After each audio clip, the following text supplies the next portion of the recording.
KSK book review, The Devil You Know, a Black Power Manifesto by Charles M. Blow. What he's proposing is reverse migration. What is reverse migration? Reverse migration is when black people go back down south. Why should they go back down south? We'll get into that. So let's get into Charles M. Blow. Who is Charles? Charles, he's a journalist. He also for the New York Times. He also is a contributor on CNN. He also wrote another bestseller, New York Times bestseller memoir on Fire Shot Up in My Bones. Now, found out about the book through, I was online, and then I of course went to Mahogany Books in Northeast DC. Got a real good deal on the books. Also, the first two people that share, comment, and like the post, just put your address or wherever you want it mailed to. I sent out I'm gonna send out for the first two people, you get a copy apiece, signed copies from Charles M. Blow, wet copies from Charles M. Blow. I got them, so I'm just gonna send them out. First two people that share, like, and comment. All right. So, and you just put your address in the messages and go from there. Alright, so now let's get right into it. Contents. Let's go over the chapters. Chapter 1, the past as prologue. 2, the proposition. 3, the push. The pull, the power of destiny. And then chapter 5, the end of hoping and waiting.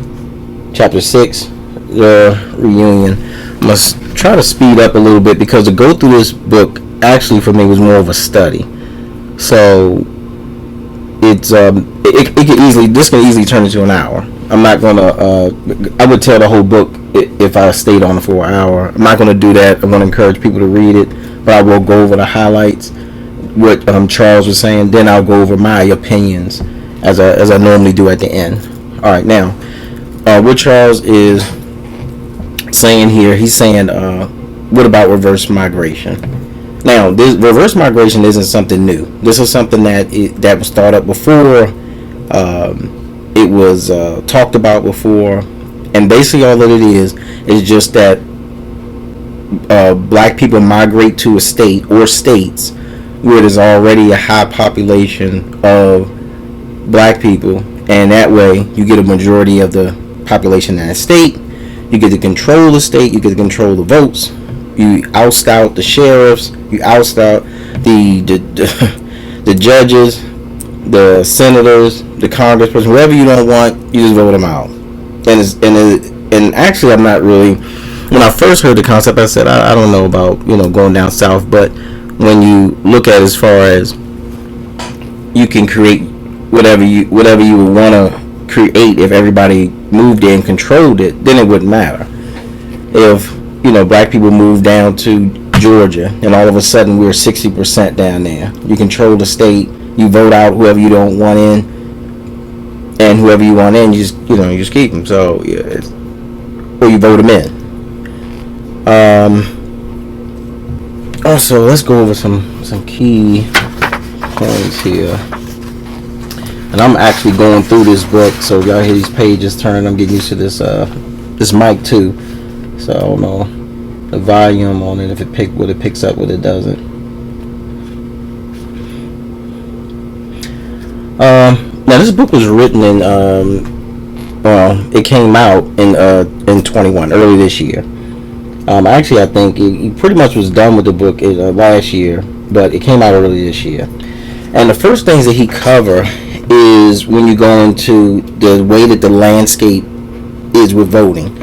When you look at it with Trump and this election with Trump and Biden, that Georgia pretty much pushed Biden to the presidency. It's one of the states that did it, But if you look at the numbers on it, actually Trump still got more. He got more of the white vote, both men and women, than he did in 16. Also, he got a larger share of the non-white vote, Republican, any Republican since 1960, and he got a larger share of the LGBT community. He went from 14% to 28%. He doubled. So even with all of that, all the stuff that a lot of the liberals, a lot of people, like to say that Trump did, which he did, but a lot of things that they like to say that he did, even with all of that, he still got a larger percentage of the white population. What does that mean? Does that mean that all the stuff that he did didn't matter? Or could it mean that maybe they just sided with his views? It's up for debate. But the fact remains is that he still got a larger percentage of white men, white women, LGBT, and he got a larger percentage of the non-white vote. So everything went up for Trump from 16 to 20.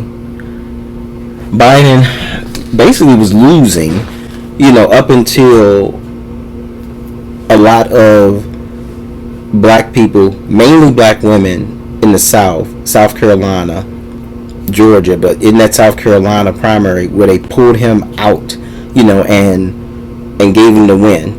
And then he came, then things started flowing for him. But anyway, he goes over that. He breaks down the number. I won't go into too much detail on it, but like I said, you definitely want to read this. He breaks down all of the numbers. He does a very good job on that. I, highlighted some stuff, but I don't want to give the whole book away. We're going over, but I will say that's a key thing, and I'm leading, and I'm going somewhere with this, and he's going somewhere with this, I should say. I'll get into mine also. So right at the beginning, chapter 1, it's a quote by Malcolm X from the Ballad of the Bullet. It said, if you black, you were born in jail, in the North as well as the South. Stop talking about the South. As long as you're south of the Canadian border, you're South. That's something. And of course, people heard that a million times. I'm sure of that. And if you didn't, that's where it came from. It's from Minister Malcolm X. He went into Barack Obama, the breakdown as far as how Barack came up in Chicago, the steps that he took, and what Barack could say and couldn't say. Went into that. Also, historically, Frederick Douglass didn't want black people migrating to the North. He felt that even back then, that our best chances was to kind of grind out all of the lynchings, the killings, just all of the cruelties that black people we were going through, during that time. Now, that's very arguable. Of course, in hindsight, you could look at it and say, well, maybe we all should have stayed out there and took over. But at that time, it was looking real grim, for somebody to stay with all of that. You're not getting any opportunities. You're free, but you don't have any land. You're free, but you don't have any food. You're free, but you can't get a loan, for your farm. You're free, but you can't afford the horse or the donkey or any of that, to be able to get the things that you need, so to be productive in the society, so at that, when you basically you end up a slave anyway, because you end up having to work 4 pennies, which is nothing. You never grow, your kids never grow, so at a certain point you do think of leaving. So that is arguable, but looking back on it, just to say that Frederick Douglass did have a point as far as where we would be now, because mathematically, like Charles will go over here, that if all black people stayed in those southern states, what was it? Alabama, Georgia, North Carolina. There's a few of them. I forget the part that's in the book where he named all. It was about 9 states. Actually, it was 9 states. It was 7 for sure. That if we'd have stayed in those states, that we would have the majority. And if we had the majority, we'd be able to control those senators. We would have 14 senators that came out of those black controlled states. Out of those, 14 cities out of the 7 states. And plus we would have judges in those states. Now, interesting thing that I didn't know that made me look at this, and then actually made me dive into another book that I'll get into what was going on in Chicago. But anyway, when a lot of black people were moving to Chicago, they thought that, because a lot of black people migrated to Chicago from down south, and they thought that that was a better position. And at the time, when they were going through hell, down south, they look at Chicago and they say, all right, well, it's an opportunity. They're getting all the literature, they're getting everything saying that it's you're not a slave, so it must be better. It must be something's there's more opportunity is what they thought. They get up there. What happened was that a lot of liberal white folks that was in Chicago and in a lot of the other northern states, they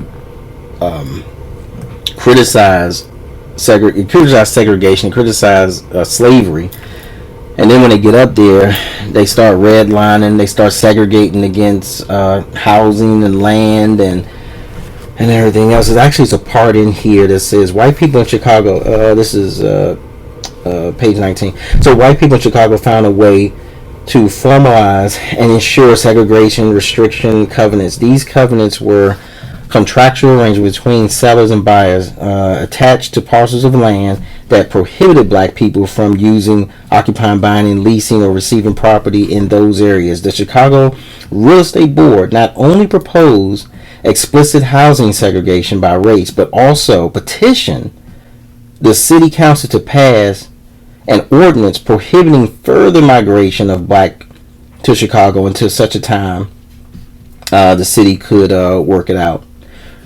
Reasonable restrictions. So they were okay. They were against segregation, against slavery. But you can see here, when they were faced with it, when they actually have to share their area with black people, all of a sudden, well, maybe we need to segregate. Maybe we need to make some adjustments here. And this isn't just here. Like I said, that part, what I was just in this book, in this first chapter, is strong. And there's a lot in here about Chicago and what was going on there. And like I said, I encourage anybody to read it. But that's just a little snippet, and it forced me to actually get another book that I'm gonna do a review on. And let's go here. I'm gonna go until this was something else I found interesting. Charles Buller one over here. Like on page 36, okay, he goes into which actually what he had found out about what was going on in Vermont. This is something he didn't know. I didn't know about this. This is news to me. He's known about it for years. But anyway, in April 1972, an issue of Playboy featured an article by the writer Richard Pollack entitled "Taking Over Vermont," in which Pollack proposed. He goes into it as far as a group of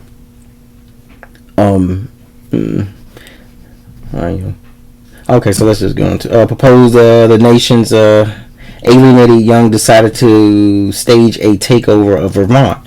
So basically saying that it was a lot of youth, definitely in the 70s. There was a lot going on from the 60s to the early 70s when this came out. Suppose those, as he said here, the nation's alienated young decided. So these is what at that time they considered like hippies and stuff like that. Suppose they went to Vermont. Guess what? They actually did go to Vermont. They went over to Vermont. They started like in 65, actually, and then they kept going from there up to like 75. They started out with like 100,000 had went up to Vermont. They actually ended up taking over Vermont. They take over Vermont, which is a small state. And actually at the time Vermont wasn't as liberal, as it is now. It was actually very segregated. It was rough. So they just went up there and they didn't go up there trying to take nothing over. They didn't go up there trying to burn stuff down, trying to shoot any of that stuff, because you're not going to win that way. So what they did was they went up there and they just by just pure population, and they voted, and they just voted in all the liberals, voted in all the people that thought the same way they did. And they took it over. Now you have one of the most liberal states in the United States is Vermont. But that's the history of Vermont. And again, that led me to look into some other stuff on Vermont. and he goes into it. This pretty much chapter 2. He spends a lot of time on that, and Barack Obama's election, and how good he did in Vermont. Let me see, and that's huge right there, because I'll let you know that it can be done. Also, in Georgia, where if the black people down in Georgia, and for Trump or Biden, I didn't feel like either choice was good. I still don't feel like either choice was good. And actually, it wouldn't even matter. Actually, if we completely control a state like Georgia, or a state like Alabama, or North Carolina, whatever, I really wouldn't care who is president, because as we are finding out now, basically, definitely now, that a lot of these governors have a lot more control than we thought before. These governors have a lot more control. These senators, these congressmen, and these judges. So if we control like a state like Georgia, I mean, who cares? You know what I'm saying? If it's Trump or Biden. That's right. Well, I get into mine. That's my opinion, but that's not what Charles is saying. All right, so let me finish what Charles' points are. So actually, he was just saying that black people in America should reverse the Great Migration. So he also spends a big portion of time on the Great Migration. I kind of started on that, but the amount of people that were migrating before segregation. Right, yeah, a few years after. Well, it was years after slavery when they started the migration. About what did they say? It was about maybe, I don't know, maybe about 100 years after slavery, something like 65. No. What is it? Not 100 years. 50 years after slavery. Ooh. So anyway, then they started migrating up north. Okay, they went through the Great Migration. Then they started going to, of course, states, as you all know, what they would call the destination states.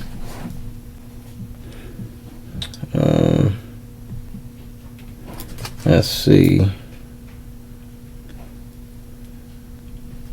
Southwest. General agreed that. All right. Remains. All right. So you only went over that. Also, it's a lot of great points they got in here. Like I said, I'm not gonna make this too long, because I'll lose people in it. But anyway, so he goes over those major things. He goes over, of course, his personal experiences, what was going on in D.C., politicians, and he goes over the political ramifications of if black people were to just move to one state, or a lot of us just move to one state, or to 2 states, 3 states, 4 states, and the type of control that we would have in those states. And that's doing it without keep fighting with people, keep begging people, keep trying to ask, forget about, just go there and control it. When we don't like, you vote out, you kick out. You got to do the majority, that's it. You just move them out. And that's it. But it's more than just voting, as we know. You would have to go down there with the mindset of actually controlling it, putting people in places of power. The businesses, you got to control the businesses. The politicians, you have to control the judicial system in the state. All of that. The police, because that's what I just believe. That if you had a lot of people that were on the force, that that they're black, that's on the force. A lot of these people live in that state. They came from the state. Their parents, they look like you. I believe that there would be a lot less incidents of police brutality. They wouldn't be afraid. They grew up with the same people. They grew up, with people that look like them. They wouldn't be afraid and immediately go to shoot and go for the gun and all that kind of stuff. It wouldn't be that kind of craziness. Goes into, of course, Clinton's crime bill. That actually, according to Charles Blow, that between Clinton and Biden, who championed that crime bill, actually put more black people in prison than any other. Now he's a president. Any other president than we ever had. No other president has put more black people in prison than Joe Biden. And that is a fact. And actually, this is a quote that he said. So Obama's running mate Joe Biden had been the chief author of the '94 crime bill. That not only flooded America's streets with more police officers, but also expanded the death penalty and increased funding for border patrols. See, this isn't said enough, and I know it was talked about during the election. A lot of people were, but that there is also is what he said, and that is a huge thing. And a lot of people expect something other than what this man has already proved with who he is. All right, so next, also, how do you get over to how do black people make progress in these states? Covers that in chapter. What chapter is this? The push. Okay. How do we go over it? So this book is a great example and a proposal for reverse migration, how to go about it. I think like with this book combined with Dr. Claude Anderson's Powernomics book would be incredible. Them two, that combination right there would be awesome. That would be awesome because he goes into the past as Charles goes into the past as Dr. Anderson does. But this Black Manifesto book was awesome. Like I said, I didn't just read it; I studied it. Actually, I went over this book like 3 times, and that's why I know you have to read it for yourself. You have to. I could go over this page by page. Like I said, we can do online. We can do a study on it and go over the different things. You go over what was going on with the Ku Klux Klan. We went over. I want to make sure that at this point too. Actually, Charles also went over how the Democratic Party actually was the Ku Klux Klan, party. Then from there, so black people at one point in time was mainly Republicans. We moved to Democrats. So just as we were and a lot of the Democratic stuff, they backed the Ku Klux Klan. So somehow black people was able to get over all of the Democratic backing of the Ku Klux Klan, and now we're Democrats. So just how we were able to get over the Democratic backing of the Ku Klux Klan, one day we may be able to get over a lot of the stuff that the Republicans are doing now, and more black people may go back to being Republicans. And some people say, "Oh, that's far-fetched." Don't think so, because because we actually were more Republicans at that time, and the Democratic Party was backed by the Ku Klux Klan was backed by the Democrats. Historic fact. Again, look it up. Don't take my word for it. Look it up. All right. Now, my opinion on this book is excellent book. I know I kind of mixed it in there with a little bit of what Charles was saying in my opinion, but I just really couldn't help it, because this book is an emotional kind of roller coaster of a book for anybody that got a brain and anybody who's been paying attention and is black, even white. You know what I'm saying? But mainly if you're black, this is one of those books that you'll be like, well, wait a minute, I didn't know this, I didn't know that, and then it forces you to look. You're gonna be Googling stuff. You're gonna be looking for stuff. You're gonna be okay. Well, let me check. What is this? You check this out. It'll force you to look at other books and see what it's about. Like I was saying about the Vermont things. I actually got another book coming to talk about that migration of the as they call them, as in the Playboy article, referred to them as hippies and alienated young people moving to Vermont. Got a book coming on that. I need to break that, get into that, and see exactly what they did, because it didn't take them that long. You talk about 1972 is when he came out that Playboy article, but they was actually already migrating a little bit before that, and then it was a big push after that article. So it was a lot, that came out, then. And like I said, this is 72. So and now, they've been had complete control of Vermont. And think about it, like Vermont is a small state. It's more black people in Georgia. It's more black people in Alabama, Mississippi, Tennessee than there is than people in the whole state of Vermont. So if all those people just moved to Vermont, or just as an example, just moved to Vermont, They had a whole state. Then they would have senators. We would actually have senators, Congress people in the Senate that's talking about the things we want to talk about. And if we don't like what they talk about, you kick them out. That's it. Just vote them out. That's it. So, but that is, and actually, Charles Blow, he actually moved back down to Georgia.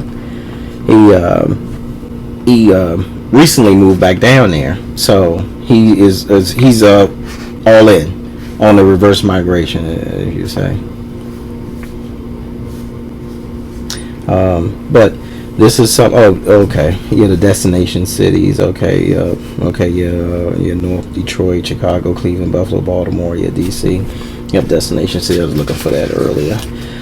But yeah, it's definitely a book to get. I'd say pick it up, read it, let the kids read it, go over it with them. Any questions that y'all have, on the book. Anything that you want to add to it, any questions that you have, put it in the comments. I love to discuss it. We could go over it, we could debate it, but I do believe that Charles Blow has something here, because I'm gonna tell you, I was something I saw like last year. I was with a family